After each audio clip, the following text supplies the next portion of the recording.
environment or my friends.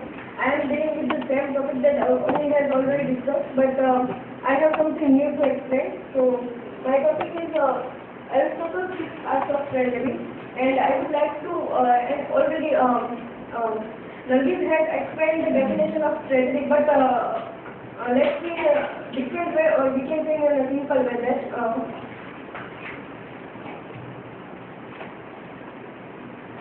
Tragedy is a form of drama based on human suffering, which invokes in its audience and accompanies catharsis or a pleasure in the viewing.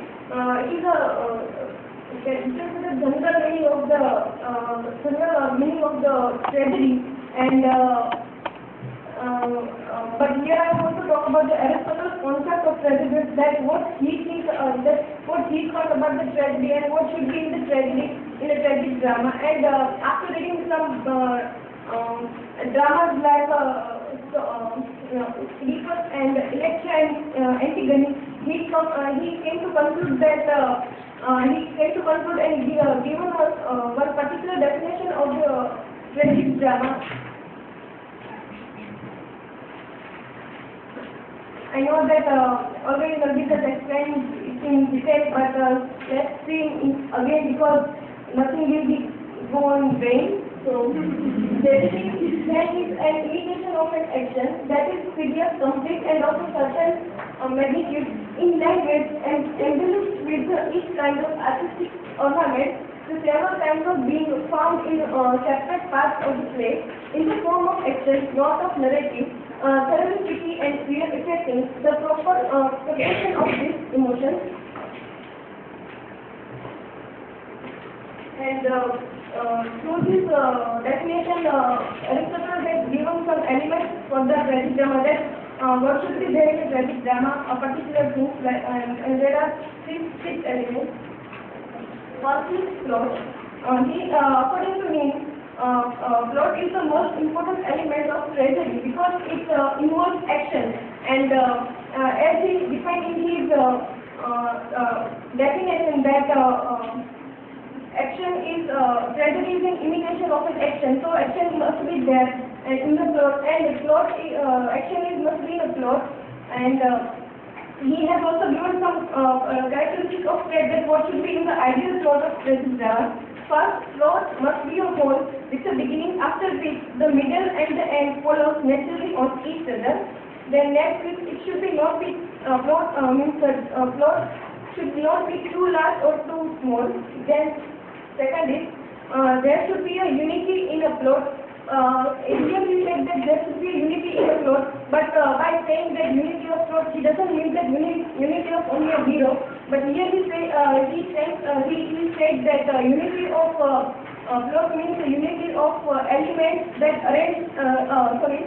Unity of structures and actions that already arranged there, and it should be arranged in particular form, that if any action or any thing may be removed from the plot, and whole plot will be spoiled. Then next is another element in tragedy is the scene of suffering. Yeah. A scene of suffering must be in the plot, because if there is no suffering of hero, then it is not a tragedy.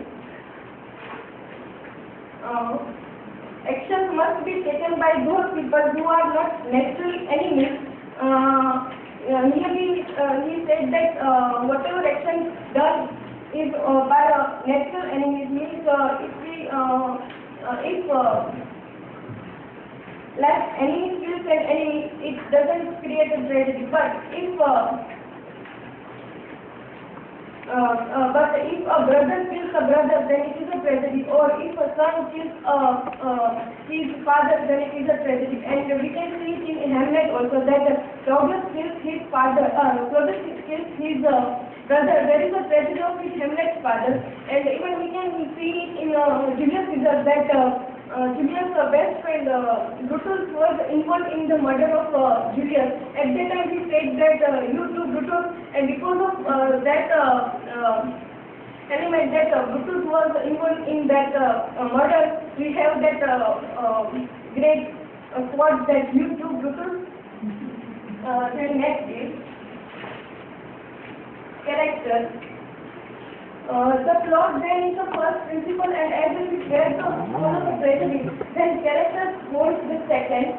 The tragedy is the imitation of an action and of the essence mainly with the view of the action. As we earlier said that the action is the imitation of a tragedy and action is in the plot. Then whatever actions will be done is only by the character. Then what characters will do every action. So here is what is he is trying to say that what is the importance of character, and he also said given some characteristics of the character.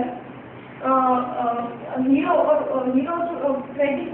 must be a good as not so good as we can see in Hamlet that in a very certain he was a very well behaved and good and nature wise he was good.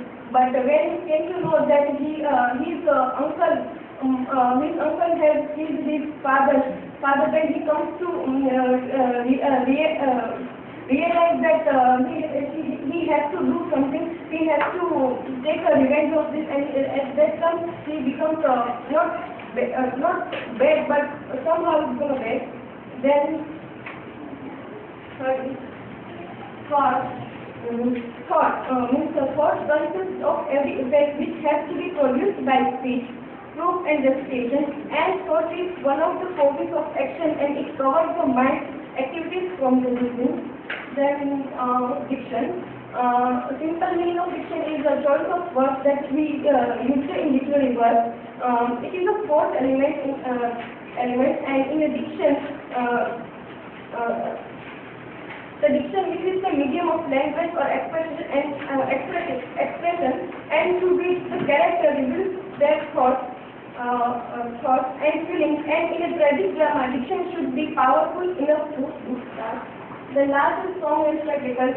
These both elements are concerned with the production of the play, and both are essential for the tragedy, and both are concerned with the poet, not the other elements. And the song is related to the chorus singing, and in a drama if there is a song that should be must by the chorus, and chorus should be given should be given enough importance. And spectacle is related to the equipment, and we can see in a tragedy that there should be a grand makeup and costumes used by the all characters, and the particular thing is that every tragic hero have to wear a particular kind of boot to appear taller than other characters. You can see it in the Hamlet. To conclude my point, I want to say that if in modern stage drama writers try to follow this this pattern and try to follow the rules, then we can have another great tragedy like Shakespeare's tragedy.